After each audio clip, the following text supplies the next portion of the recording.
يا جماعة لحظة، تراب أعلن قائمة الأهلي رسمياً، بس السؤال اللي بيخليك تقول يعني شنو ناوي عليه؟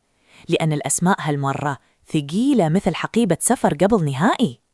تخيل معي المشهد، الأهلي داخل على مواجهة يانغ أفريكانز بدوري أبطال أفريقيا، وتراب طلع القائمة كأنه يقول للجميع ما حد ينام الليلة، عندنا فيلم أكشن.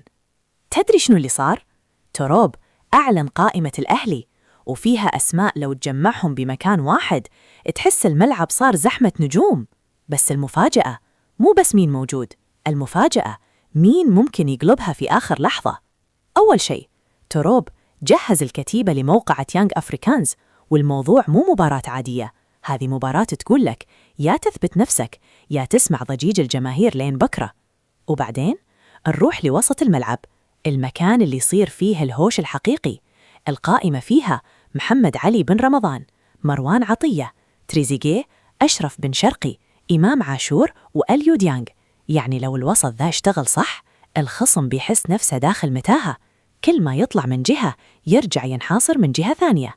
الحين ركز، لأن الهجوم هو باب الرعب لأي دفاع.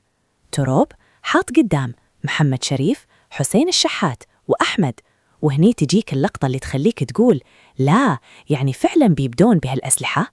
وبيننا إذا محمد شريف كان في يومه، ترى الحارس بيصور يحسبها بالثواني متى تخلص المباراة.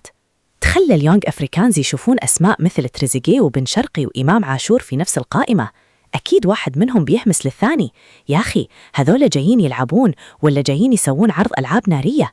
بس انتظر، القائمة انعلنت تمام، الحين السؤال الأخطر، مين منهم بيكون الورقة السرية اللي تروب بيخبيها لين لحظة الصدمة؟